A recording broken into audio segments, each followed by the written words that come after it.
Good evening po mga kababayan, ma'am sir. This is Jam the Filipino channel, Incog. So today is October 27, 2025. Tayo ngayon ay papunta dito yan sa may Activation Machine Incorporated sa may Genius Avenue Extension, may Bunga, Pasig po ito. At dadalhin po natin sa may High Precision Diagnostic sa may Antipolo Jicoro Commercial Building sa El Sumulong Memorial Circle, San Roque, Poblacion, Antipolo po yan. Okay, so magbabalik po tayo mamayang unti po pag nakuha na po natin sila. Disclaimer lamang po ang content po natin inay kalsada at hindi ang passenger. Kaya nga naman sakasakali man po na may marinig kayo mga pangalan ng lugar, pangalan ng tao, pangalan ng organizations, government or private man yan, ay wala pong kinalaman ng channel na ito at wala pong pinapatungkulan. Lahat po ng pinag-uusapan dito ay pawang dito lamang po yan sa loob at wala pong pinapatungkulan sa labas. Okay po? So magbabalik po tayo mamayang unti pag nakuha na po natin sila.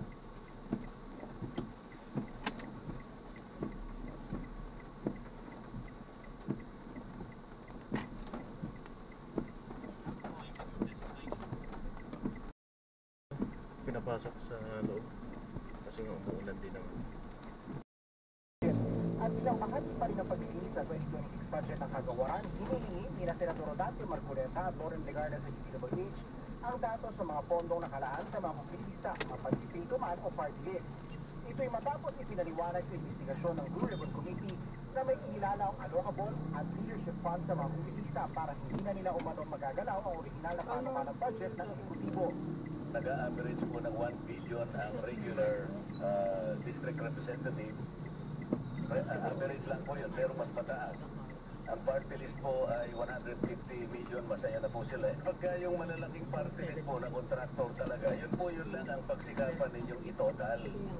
Doon po makikita yung lopsidedness. Meron pong distortion talaga dyan. What we need is the 625 billion revised NEP and then give us ano yung feeling ng district, ano yung hindi alam ng district. Piniyak naman ang DPWH na sisikapin itong isumite ang hinihiling na datos. Samantala, inutusan ni Senador Erwin Tulfo ang walang bentahan ng budget ng proyekto. May naririnig kasi ako nung when I was in the House of Representatives na pwedeng bumili si ganito ng pondo kay ganito. Hihingin ni Congressman ganito kay Congressman ganito yung pondo. O in fact, naka-allocate sa district niya dati ang mga latest news o balitan ang mga balita sa nakalipas o nakalagpas na sa inyo. Mahaba pala eh. Napakikinggan sa iyo ng TV Patrol sa CNN Radio Monday 30. Ano bang hamon? Karos? Ano bang hamon? Ano bang panahon kapag kami maglilingkod? Ako po si Alvin Elchi. Ayaw niya. At magsama-sama pa rin tayo kami sa OTV. Ako naman po ang inyong kampay si Dolly Castro sa pangalan po ng ABS-CBN News in the service of the Filipino. Marami pong salamat at magandang gabi. Bayang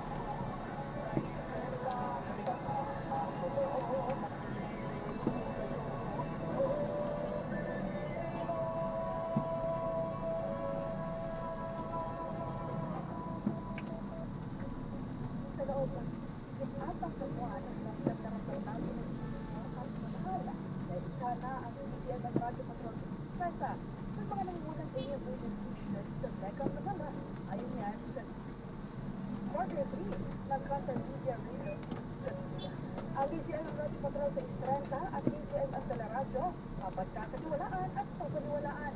At ang sponsor report, number 1 sa pag-ahatid ng mga balitang kumpirmado sigurado. Maraming salamat sa inyong at sa servisyo. Dahil sa strategy sa kayo atin, 3 minuto makalipas ang alas 8 ng gabi. Ang oras na ito ay hatid sa inyo ng Gcash. Ngayon pa malapit na ang Pasko, bukod sa sangkatutak na regalo, umaapaw na rin ang tech scams. Huwag mag-click ng mga kahina-hinalang link para palagi tayong tipid, maging mapagpadyan, at mag-report agad sa otoridad para hindi mabiktima. Huwag hayaang sirain ng scammers ang diwa ng pagbibigayan at pagmamahala. Isang paalala mula sa Gcash. Basta may link, huwag i-click. SMS po, scam yan. Gcash is regulated by Bangko Sentral ng Pilipinas. Ba't ano nag-iisip ng chicken? Sa bawat kaso, mahalaga ang pag-ebidensya. Sa bawat krimen, may mga anggulang tinututukan. Samahan ang Spot Report Team para alamin, siyasatin at hanapin ang katotohanan sa likod ng mga kaso at krimen na dapat solusyonan. Hatid nila Jessica Malas at Marlene Patiernos. Walang malalampasing detalye ang nakatala sa Spot Government Report. system.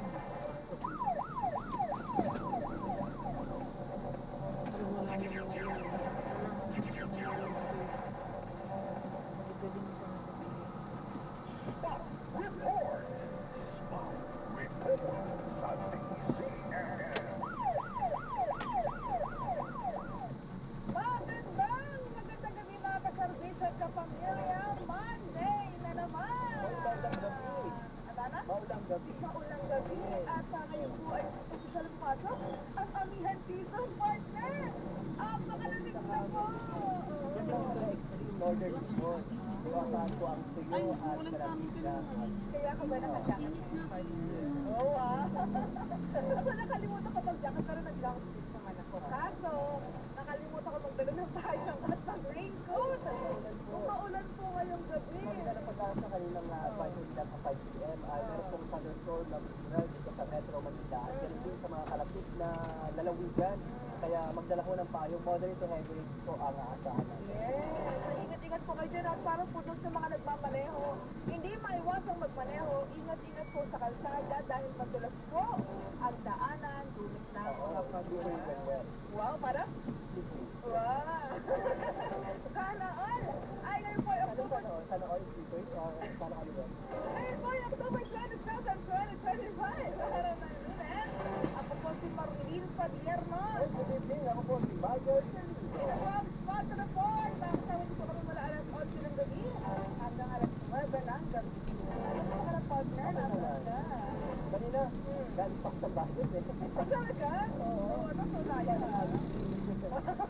Oo, galing pa sa bahay. Kanina kasi merong event ang Philippine Citizens Kampalan. Silang drone summit. Oo, ito yung paghahanda para sa yun, pagpapalakas ng mga drone facility, mga advanced defense ng bansa. At kanina din, na-reveal na merong para itinabol na mga minista ang tropa ng Pilipinas dyan sa Indonesia. Grabe yun. Ano yung stop? Sabi? Oo. Grabe. Mga Chinese pa rin yan? Mga Chinese, tapos damo. Namimihasa sa nag-isa lang. Talagang ano pinagpagay ka rin ng mga Gumagamit ka ng kaya na hindi. Ito nakakasira. talaga? Ang mga Chinese, ano yung ng tabor? Mga fishing vessel or... Ang nagtabol sa mga Chinese dyan sa Indonesia. Tapos, ang gumagamit ng cyanide, yung mga... Ay, very wrong. Very bad. Akala ko po ba yan ay certificate niya ang West What happened?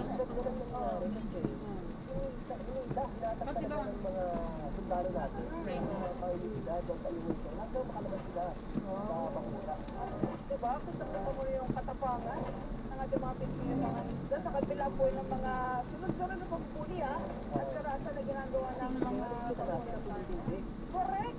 Alam mo ba yung nakakaulay dati kasi parang lagi kayo nagpapalo. Yeah. Parang sa mga report, kasi meron tayo mga report at hindi naman na Puro maximum tolerance kasi. Puro ano yung pagpapakay. At tanda mo yung nagkabanggaan sa dalawang bansa ng China. Ang ginawa ko na yung coast nag-offer pa sila ng tulong para doon sa mga posibleng nasigatan ng presidente na mga tao din na napulis sa kanila prior to that incident ay talaga naman po kaputihan po ng mga Pilipino yung matatawaran. Pero syempre, tama rin naman po ang naging ginawa ng mga Pilipino mga internasyonal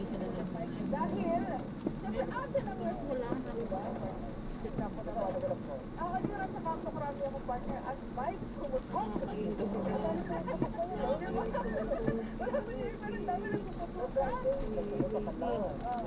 Pumunta kang saan? Ano pumunta kang araw?